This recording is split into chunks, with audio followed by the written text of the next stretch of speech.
The first time I stepped into the Caldwell house, I knew this night would decide everything. The driveway alone felt like a warning.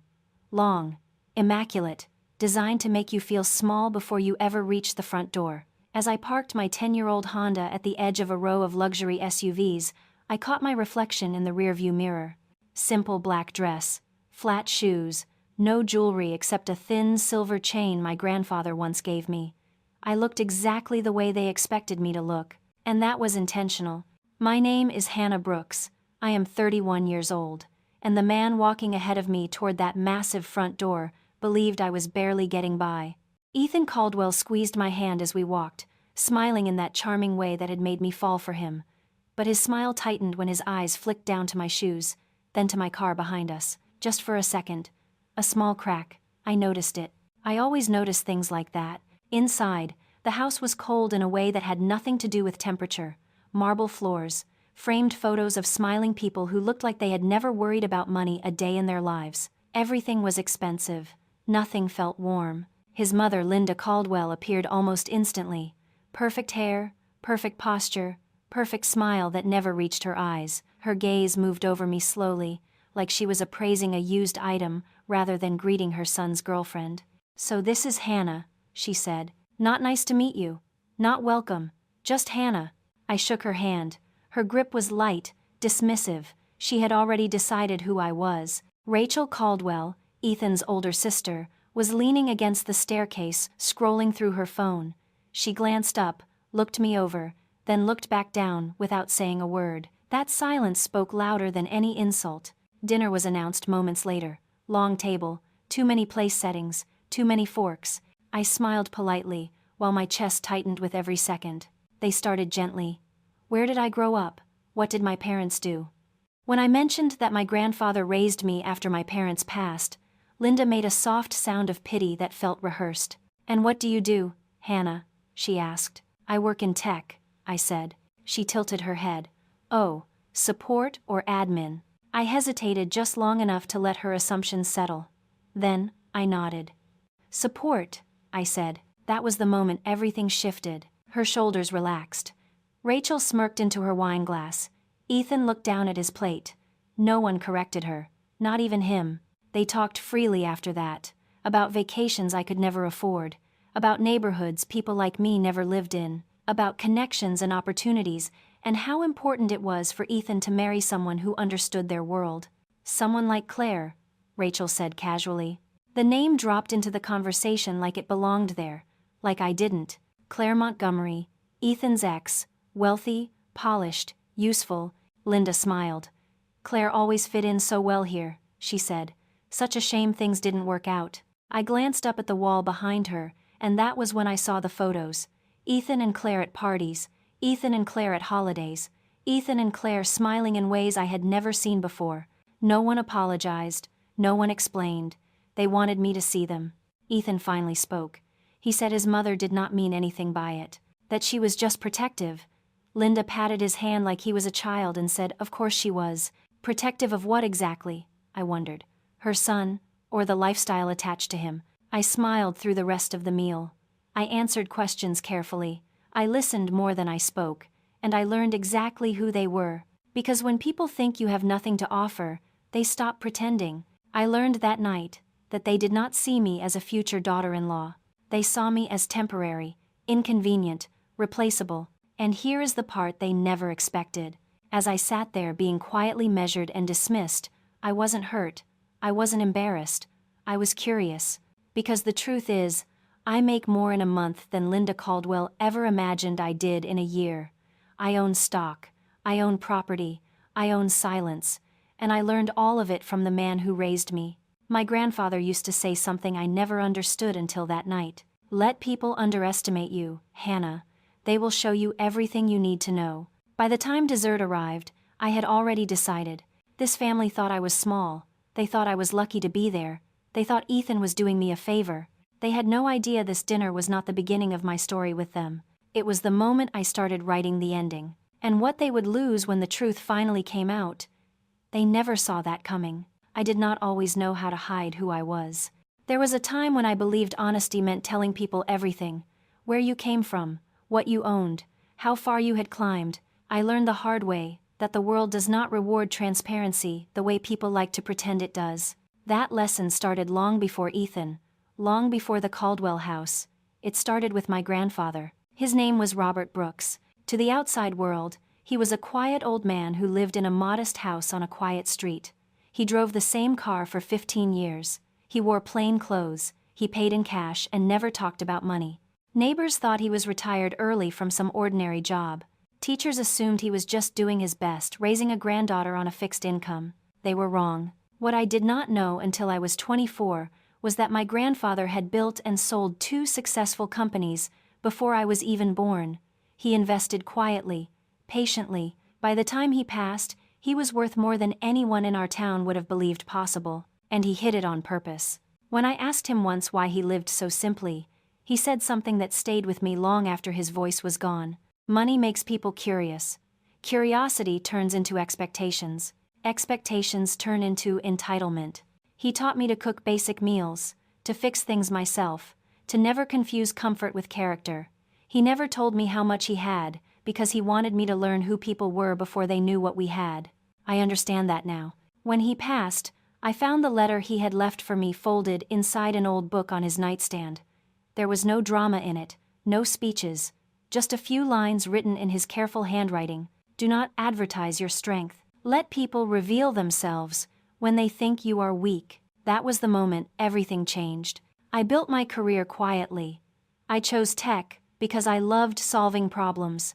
I moved up because I was good at it, not because I talked about it. When people asked what I did, I kept it simple. When they assumed, I let them. That habit followed me into my relationship with Ethan. When we met, he never asked many questions. He heard what he wanted to hear. He saw my car, my apartment, my clothes. He filled in the rest. I never corrected him, because part of me wanted to believe he loved me for me. Another part of me was already testing him. And then there was his family. After that first dinner, I went home and sat in my apartment in the dark for a long time. Not crying, not angry, thinking. I replayed every look, every pause, every time Ethan stayed quiet when his mother spoke over me, every time his sister dismissed me without words. I realized something uncomfortable. They had not changed during that dinner. They had simply stopped pretending, because they believed I did not matter, and that realization brought clarity instead of pain. I did not hide my success because I was ashamed of it. I hid it because I needed to know what kind of people I was dealing with. I needed to know who would treat me with respect when they thought I had nothing to offer. That night answered that question, but it also raised a much bigger one. If Ethan loved me, why did he let them speak to me that way? I thought about how easily he slipped back into his old role around them, how his shoulders curved inward, how he avoided eye contact when things got uncomfortable, how quickly he let his mother define the narrative. That was when the doubt started.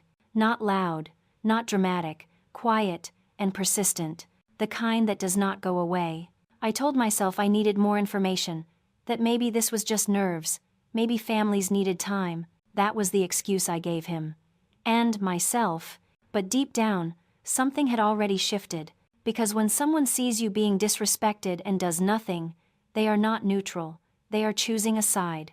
And Ethan had chosen silence. Here is the hook I did not understand yet. The moment you realize someone benefits from you being underestimated is the moment you stop correcting them. I stopped correcting Ethan, I stopped correcting his family, and I started watching more carefully, because if they were willing to treat me like this when they thought I was powerless, what would they do when they needed something? What would they sacrifice? Who would they lie to? Who would they use? That question followed me everywhere over the next few days, and it was the question that pushed me forward instead of away. I was not trying to trap anyone. I was trying to see clearly, and clarity, I would soon learn, is far more dangerous than anger, because once you see the truth, you cannot unsee it. And the truth about Ethan and his family was only just beginning to surface. The next time I walked into the Caldwell house, I was no longer guessing, I was observing. There is a difference between those two things. Guessing comes from uncertainty. Observation comes from clarity. After that first dinner, clarity had settled in quietly, and it changed the way I saw everything. Nothing about the house had changed: the polished floors, the carefully curated art, the subtle way wealth announced itself without ever raising its voice. But I had changed. And because of that, I noticed things I had missed before. Linda Caldwell did not look at people. She assessed them. When I arrived, she kissed Ethan on the cheek and gave me a polite nod, the same one you give a neighbor you barely tolerate. Her eyes flicked to my hands, still no ring, still nothing that suggested permanence. I saw relief there, brief, unconscious. Rachel was already seated in the living room, legs crossed, glass of wine in hand. She glanced at me and smiled thinly, the kind of smile that exists only to establish hierarchy. "You wore that last time too," she said, looking at my dress. I smiled back. "I like things that last." She laughed, but there was no humor in it, more like disbelief, as if longevity was a foreign concept. Dinner that night felt less like a meal and more like a performance. Linda asked questions that sounded friendly until you listened closely. "So, Hannah," she said, "have you thought about your future lately?" I nodded. "Of course, with Ethan," she added quickly. There it was, the invisible fence, the reminder that my future was only relevant in relation to her son. She talked about legacy, about expectations, about how important it was for Ethan to be supported properly. She emphasized the word properly like it meant something very specific. Rachel joined in. She talked about how hard it was for women who did not grow up around money to adjust, how overwhelming it must be to suddenly be around people with standards. I realized then that they were not trying to get to know me. They were trying to define me. Ethan sat there quietly, nodding along, laughing at the right moments. Occasionally, he would glance at me with a look that said, "Please just get through this," as if my discomfort was an inconvenience he hoped would pass if ignored. That was the moment something hardened in me. Because love does not ask you to endure humiliation quietly. It defends, it protects, it speaks. Ethan did none of those things. Over the next few weeks, I saw the pattern repeat itself. Every gathering followed the same structure. Linda controlled the conversation. Rachel reinforced it with sarcasm disguised as humor. Ethan floated somewhere in between, never fully present, never fully absent. They spoke freely around me because they believed I did not understand their world. They talked about investments, about partnerships, about which relationships were useful and which were mistakes. I noticed how often they mentioned Claire, always casually, always with admiration, always when Ethan was within earshot. Claire did this. Claire understands that. Claire comes from the right background. They were not subtle.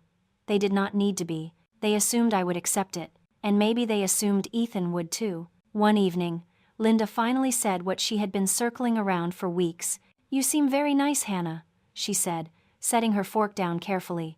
"But Ethan has responsibilities. This family has expectations. Love is important, of course, but compatibility matters more." She looked at me as if waiting for me to agree. I nodded slowly. "I agree." Her eyebrows lifted slightly.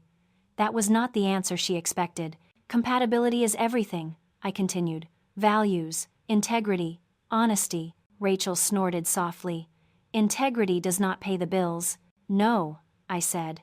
"But it tells you who you can trust when money is involved." The table went quiet for just a moment, not long enough to be called tension, long enough to register discomfort. Ethan shifted in his seat. Linda smiled tightly and changed the subject. Later that night, as Ethan drove me home, he apologized. "They are just like that," he said. "They mean well." I watched the road ahead, the city lights blurring past the windshield. "Do they?" I asked. He sighed. "You know how families are." I did know. I knew that families reveal their priorities without meaning to, and the Caldwell family had made theirs very clear.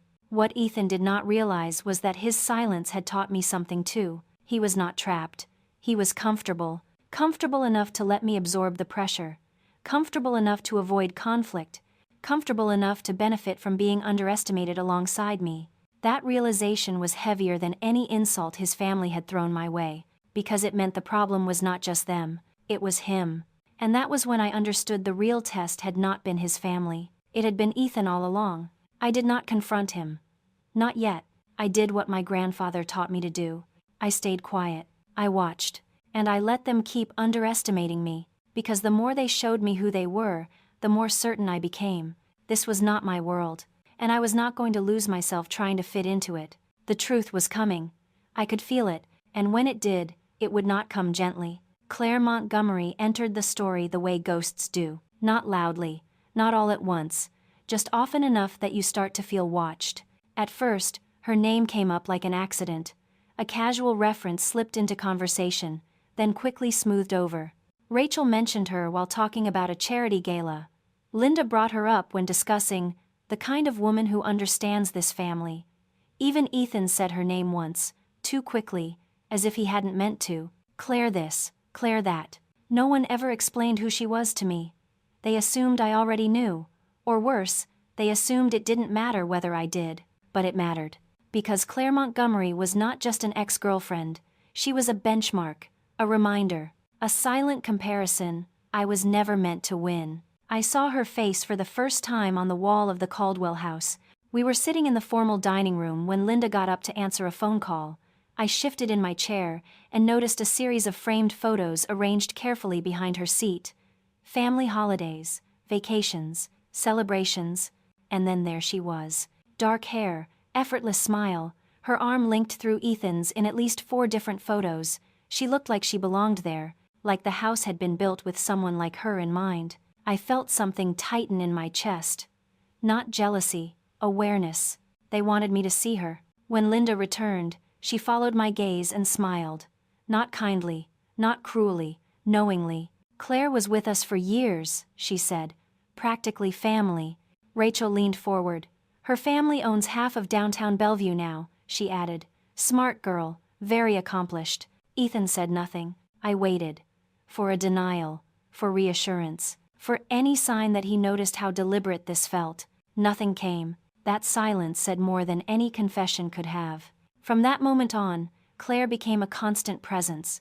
An invisible third person at every table. They talked about her taste, her background, her understanding of business, always followed by a pause, a moment where I was supposed to feel the gap between us, and I did, but not the way they expected. Because while they saw Claire as proof of what I was not, I saw her as proof of something else, a pattern. One evening, Rachel mentioned running into Claire at a restaurant. She looks incredible, she said. Some people just know how to carry themselves. Linda nodded. She always fit in so well here. I smiled politely and took a sip of my water. Fit in where? I asked. They both looked at me. Here, Linda said. With us. There it was again. The unspoken rule. Belonging was conditional, earned through background, not behavior. Ethan finally cleared his throat. Mom, that's not fair. Linda turned to him, surprised. Oh, I don't mean anything by it. I just worry. That's what mothers do. She reached for his hand. He let her. And I understood something in that moment that hurt more than any insult. Claire was not just their preference. She was their plan. They were not clinging to her out of nostalgia. They were holding on to her because she fit into a future they had already designed. And Ethan knew it. I started paying closer attention after that. The way Ethan's phone buzzed late at night, the way he stepped away to take certain calls, the way he avoided details when I asked about his day. He was still kind, still attentive, still affectionate, but something felt divided, like he was standing in 2 different rooms at once. I asked him once, gently, if he still talked to Claire. He hesitated, just for a second, but it was enough. Not really, he said. We're just friends now. Friends. That word sat between us like unfinished business. I didn't press him. I didn't accuse. I didn't react. I just watched. Because here is the truth people don't like to admit. When someone keeps an old door unlocked, it's because they think they might need it again. And the Caldwell family never stopped holding that door open for Claire. The comparisons became sharper after that. Rachel would compliment my dress and then mention how Claire always dressed so appropriately. Linda would praise my manners and then sigh about how Claire just understood how things worked. I wasn't being replaced. I was being evaluated, and no matter what I did, the conclusion had already been written. That realization didn't break me, it grounded me, because it meant this was never about me being enough. It was about me not being useful, and usefulness was the only language this family truly spoke. That night, as I lay awake beside Ethan, listening to his breathing, I understood something I hadn't wanted to face before. I was not competing with Claire. I was filling time, And if you've ever felt like someone's temporary choice while they waited for their real plan to work out, I want you to comment 1. Just that, nothing else, because what I discovered next would prove I was right. And it would change everything. I did not mean to overhear them. That is the part people always assume later. That I was snooping, that I was looking for something to be offended by. I wasn't. I was looking for the bathroom. It was another dinner at the Caldwell house, another long table, another polite performance, another evening of being measured against someone who wasn't there but somehow always was. Halfway through the night, I excused myself. Linda pointed down the hallway with a smile that never quite softened. "Second door on the left," she said. I walked slowly, my heels quiet against the floor, passing framed photos and closed doors. The house felt even colder away from the noise. Too quiet, too controlled. And then I heard voices. Linda's voice first, sharp, lowered. The way people speak when they believe they are alone. I stopped without thinking. Rachel answered her, impatient, irritated. I could picture her expression without seeing it. "We can't let this drag on," Linda was saying. "This is getting ridiculous. I should have kept walking. Every instinct told me to. But my name came next. Hannah is not part of the plan," Rachel said. "She was never supposed to be." My heart started to beat harder. Not from fear, but from recognition. That quiet click, when something finally makes sense. Linda sighed. "I know.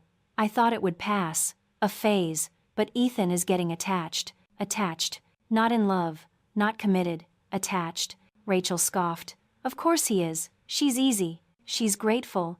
She doesn't question anything." I felt the air leave my lungs slowly. Not in a rush, more like something heavy settling. Linda continued. "We need to handle this before it becomes a problem. The timing couldn't be worse." Rachel laughed, short and humorless. "Especially with the Montgomery deal on the line." The name hit me like ice. Claire. They weren't whispering anymore. They were planning. "Ethan needs to be smart," Rachel said. "Claire understands what's at stake. Her family is ready. They just need reassurance." Linda lowered her voice even more. "He told me he's keeping his options open." Options. That was the word that changed everything. My chest tightened, but my mind stayed clear. Clear in a way it had never been before. Rachel clicked her tongue. "He's such an idiot. He was supposed to use Hannah as a placeholder, just someone to keep things calm, until the Claire situation was finalized. A placeholder." I leaned against the wall, my hand flat against the cold surface, grounding myself. The word echoed, but it didn't shatter me. It explained me. Linda made a small sound of agreement. "Well, we'll announce the engagement soon. Publicly. That should keep Claire interested. Once the Montgomery partnership is secure, we can adjust." "Adjust," Rachel snorted. "We'll find something. We always do. She doesn't exactly look like the type people would defend." Linda laughed softly. "At least she's naive. She really thinks she belongs here." That was when I stepped back. Slowly, silently. My hands were steady, my breathing even, my heart calm in a way that surprised me. I didn't cry. I didn't panic. I didn't feel betrayed in the dramatic way people expect. I felt confirmed. Everything I had sensed was now spoken out loud. I was not paranoid. I was not insecure. I was not imagining things. I was a temporary solution to a permanent strategy. I found the bathroom. I turned on the sink and splashed cold water on my face. When I looked in the mirror, I didn't see a woman falling apart. I saw a woman thinking, because here is the thing no one tells you. When someone underestimates you, they get careless. They say things out loud they think you will never hear. They plan openly because they believe you are harmless. Linda and Rachel thought they were managing a problem. They had no idea they had just handed me the truth. When I returned to the dining room, no one noticed anything was different. Linda smiled. Rachel scrolled through her phone. Ethan looked relieved to see me. "Are you okay?" he asked. I nodded. "Just needed a moment." That was not a lie. I needed a moment to decide something very important. I could confront him, expose them, walk out, and never look back. But that would end the story on their terms. They would call me emotional, dramatic, bitter. They would say, I proved their point, and I was done playing the role they assigned me. So I smiled. I laughed at the right moments. I thanked Linda for dinner. I held Ethan's hand as we walked out. He kissed me goodnight in the driveway and promised things would get better. I believed him. Not because he was telling the truth, but because he believed his own version of it, and that was the most dangerous part. As I drove home that night, one thought stayed with me. They thought I was a placeholder. What they didn't know was that placeholders are the easiest pieces to move. And the game they thought they were controlling was about to change, in ways they never planned for. The proposal came sooner than I expected. It happened less than a week after that night in the hallway. Less than a week after I learned I was never meant to stay. Looking back now, the timing makes perfect sense. People who are hiding something always rush the moment they think they might lose control. Ethan invited me to dinner again, not just any dinner, a family dinner. He said his parents wanted to clear the air, that things had felt tense lately, that they wanted to move forward. I agreed without hesitation. By then, I already knew what forward meant to them. The house looked different that night. Softer lighting, flowers on the table, wine that had clearly been chosen to impress. Linda greeted me with warmth that felt newly rehearsed. Rachel hugged me, her perfume lingering a second too long. They were setting a stage. Dinner was strangely pleasant. No comparisons, no Claire, no pointed questions about my background. Linda complimented my dress. Rachel asked about my work in a tone that sounded almost interested. Ethan squeezed my hand under the table, relief written all over his face. This, I realized, was what cooperation looked like to them. Halfway through the meal, Linda stood and tapped her glass. She said she wanted to say a few words. About family, about love, about how proud she was of Ethan. She looked directly at me when she said the word, love. I watched Ethan carefully. His shoulders stiffened. His smile faltered for half a second before returning. And then, he stood up. He walked around the table, knelt in front of me, and pulled out a ring box. The diamond was large, flashy, the kind of ring meant to be noticed from across the room. My first thought was not that it was beautiful. My first thought was that it didn't look like him. Ethan's voice shook slightly as he spoke.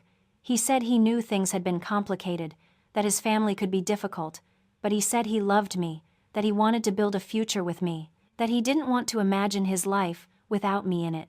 Behind him, Linda smiled, like she had already won something. Rachel held up her phone, pretending not to film. Every instinct in my body screamed that this was wrong, because I knew. I knew about the Montgomery deal. I knew about Claire. I knew about being a placeholder. I knew this proposal was not about commitment.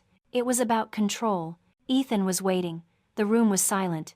Every eye was on me. I could have said no. I could have stood up and walked out, and left them stunned and scrambling. But saying no would have given them an easy ending. They would have painted me as ungrateful, unstable, a woman who panicked under pressure. They would have closed ranks, adjusted their strategy, and moved on to the next version of their plan. And I was no longer interested in disappearing quietly. So I smiled. I said yes.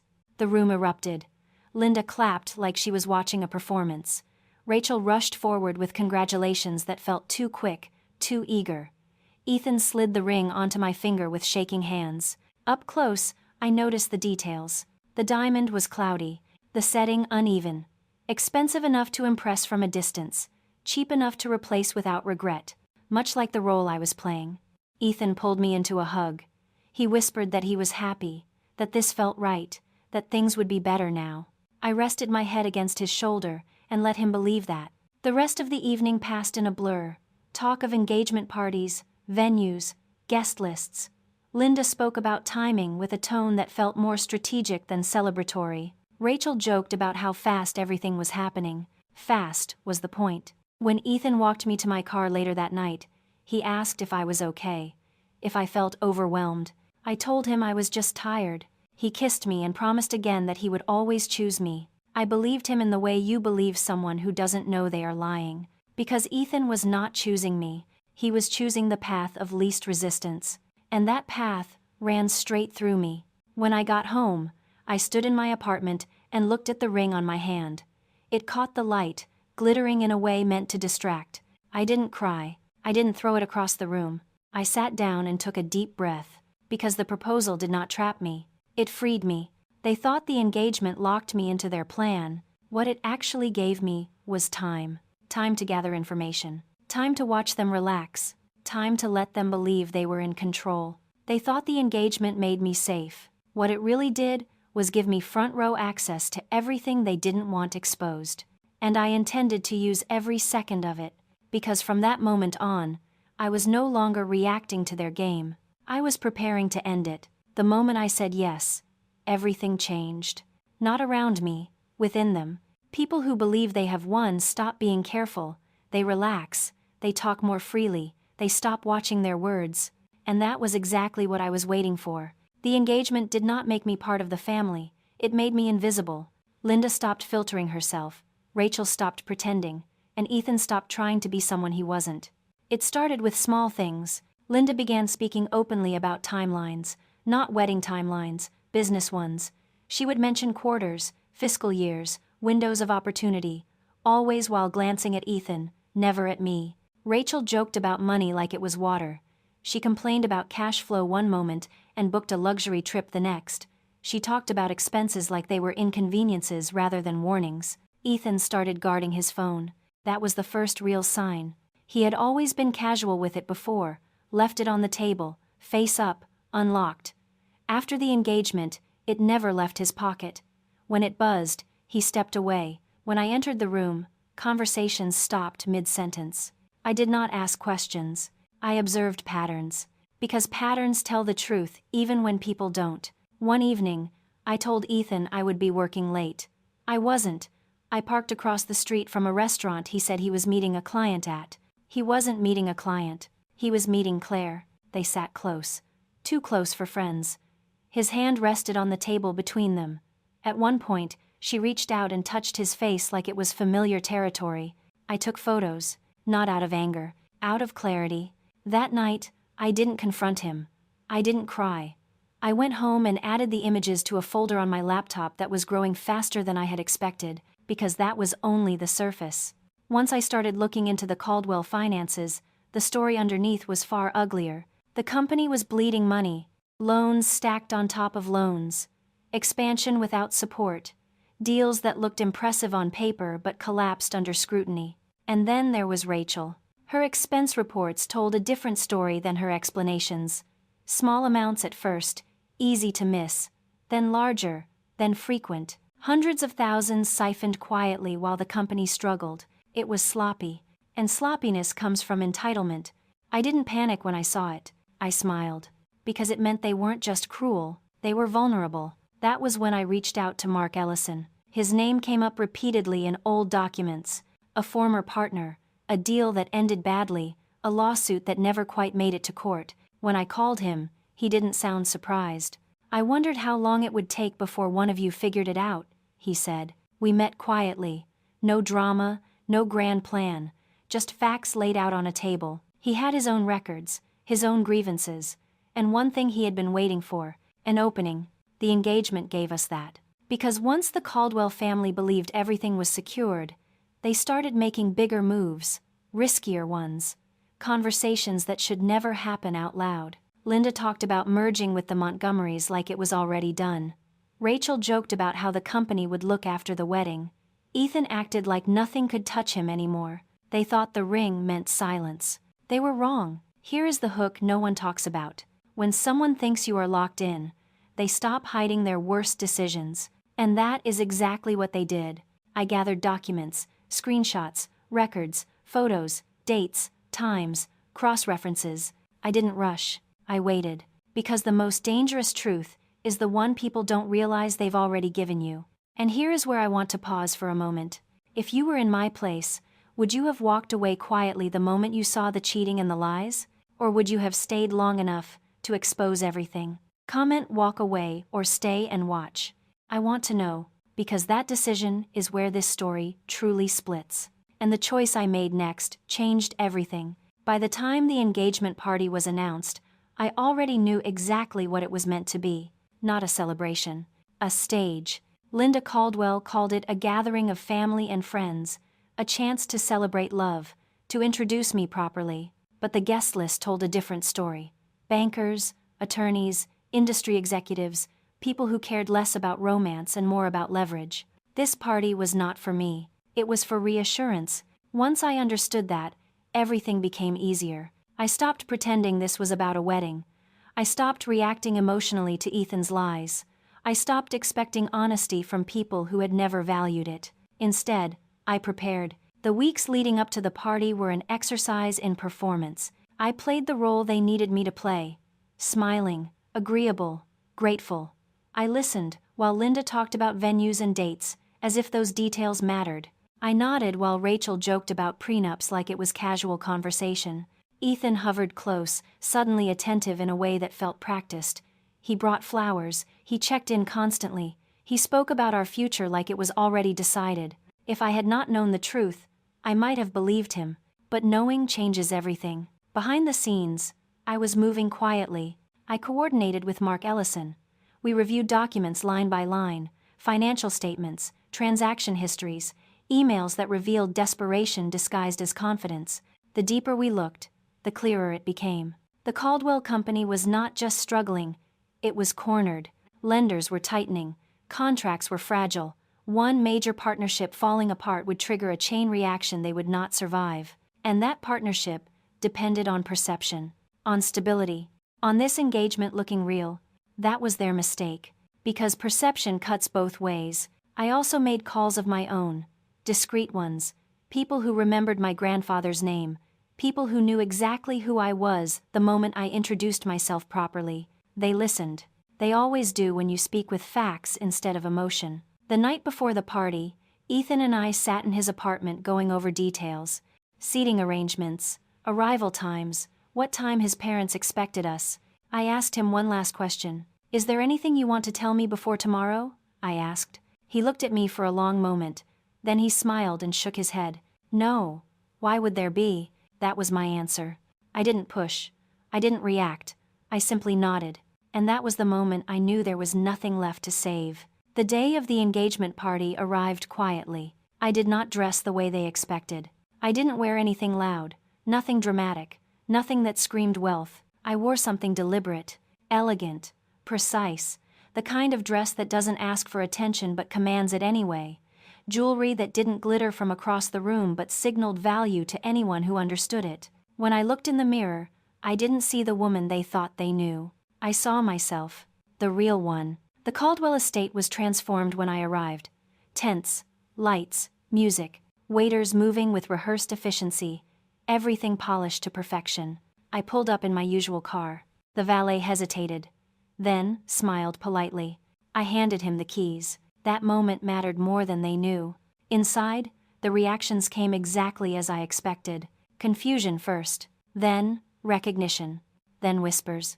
People looked from my face to my clothes to my posture, trying to reconcile what they were seeing with what they had been told. Linda saw me from across the lawn. I watched the moment her confidence faltered. Rachel froze mid-conversation when her eyes landed on me.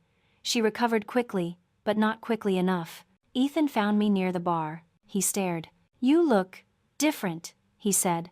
I smiled. "I feel like myself." He laughed nervously. Asked if we could talk later. I said, "Of course." Later, that word had become my favorite. As the night unfolded, I moved through the crowd with intention. I introduced myself properly. Not as Ethan's fiancé, as Hannah Brooks. I watched faces change when they recognized my name, when they connected dots, when they realized the version of me they had been given did not match the woman standing in front of them. That was when the balance shifted. Mark arrived quietly about an hour in. He didn't seek attention. He didn't need to. The people who mattered noticed him. Everything was in place. The Caldwell family thought they were hosting a celebration. What they had actually done was invite witnesses, and as I stood there, glass in hand, listening to the music and the laughter, I felt something unexpected, calm, because the hard part was already over. I had seen the truth. I had prepared, and the moment they had built this entire evening around was no longer theirs to control. It was mine. The moment they handed me the microphone, I understood something clearly. They thought this was still their night. Linda stood beside the small stage, smiling the way people do when they believe every variable has been accounted for. Ethan was next to her, shoulders tense, eyes darting across the crowd. Rachel hovered a few steps back, already calculating how this evening would benefit her. They had no idea the night had already slipped out of their hands. Linda announced that it was time for a few words. She spoke about love, about family, about how proud she was of her son, and how grateful she felt to welcome me into their world. Their world. She said my name, and gestured for me to come forward. As I walked toward the stage, the noise softened, conversations trailed off, glasses paused mid-air. People sensed it, that shift when something unrehearsed is about to happen. I took the microphone. For a second, I said nothing. That silence did more than shouting ever could. Then I smiled. I thanked Linda for her warm welcome. I thanked the Caldwell family for showing me what mattered most to them over the past few weeks. Her smile tightened but did not disappear. I told the guests that when I first came into this family, I made a decision.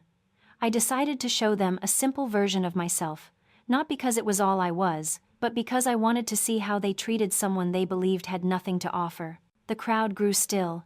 I described that first dinner, the comments that were meant to be whispered, the comparisons to someone who was not present but clearly preferred, the way silence had been used as approval. I felt Ethan shift beside me.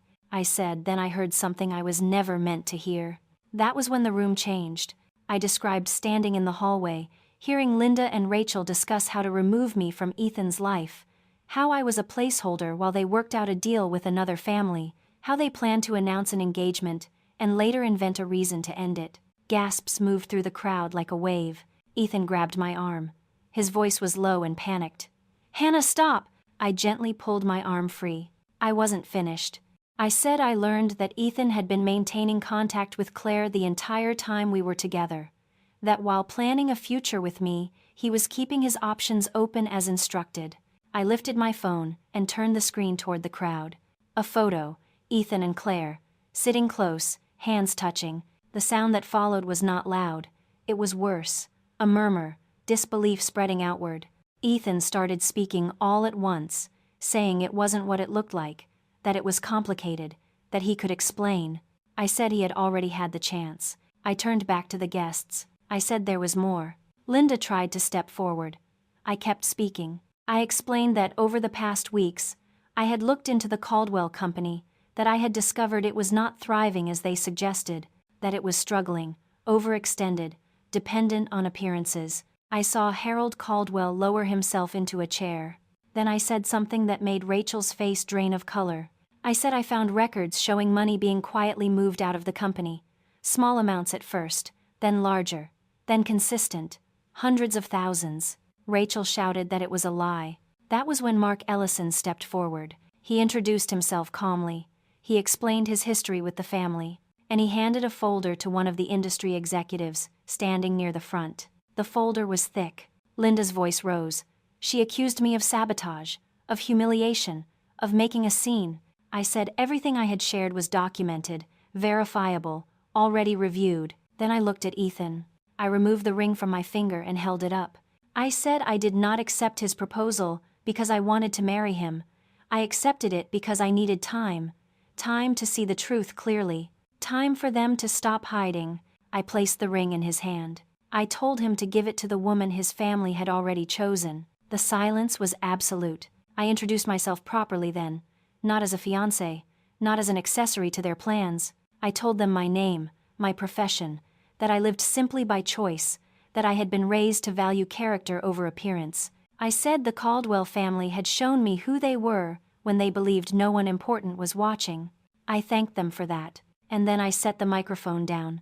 As I stepped off the stage, the room did not erupt. It fractured. People turned away. Phones came out.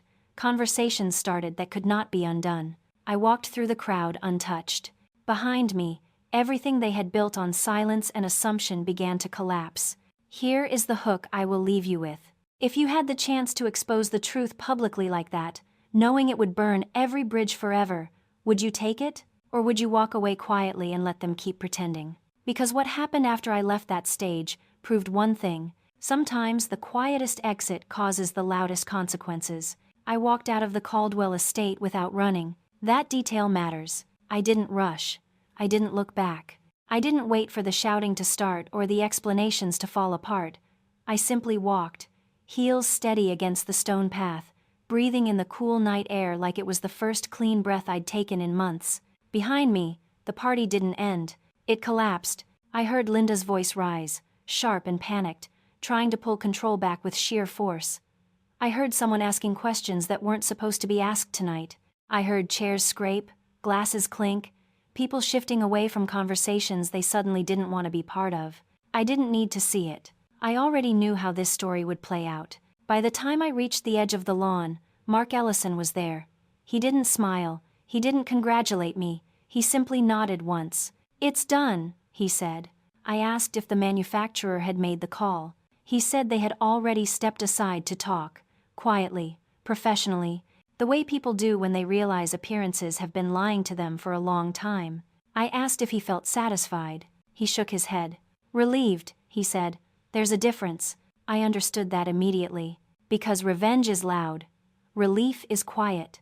I got into my car, the same car they had dismissed from the beginning, and drove away while the music still played behind me like a lie that hadn't realized it was over yet. I didn't turn on the radio. I didn't call anyone. I let the silence sit with me. The next morning, I woke up in my apartment to sunlight and stillness. No missed calls, no messages I cared to answer. I made coffee, stood by the window, and watched the city move like it always had. Nothing in my world looked different, and yet everything was. Around noon, my phone buzzed with a news alert. The Caldwell Automotive Group was under review after a sudden termination of a major partnership. Financial irregularities were being investigated. A senior family member had been asked to step down pending further inquiry. Rachel. I read the article slowly, calmly. My name was nowhere in it. That was intentional. This was never about credit. It was about consequence. Later that day, another message came through. Ethan. He said he needed to talk, that he could explain, that things had gotten out of hand, that his family had pressured him, that he never meant to hurt me. I stared at the message longer than I expected. Then I deleted it. Some explanations come too late to matter. Over the next week, the story unfolded exactly as I knew it would. Partners distanced themselves, old complaints resurfaced, deals that had been held together by confidence alone began to unravel. Linda stopped appearing at events. Harold resigned quietly. Rachel disappeared from public view entirely. The family that had believed money made them untouchable learned something the hard way. Money only works when people still trust you. And once that trust is gone, there is nothing left to hide behind. One evening, I found myself holding the necklace my grandfather had given me, the one thing I wore the night this all began. I thought about him, about the man who taught me to live simply, not because I had to, but because simplicity reveals truth faster than excess ever will. He used to say something else too. When people show you who they are, don't argue, don't explain, just decide.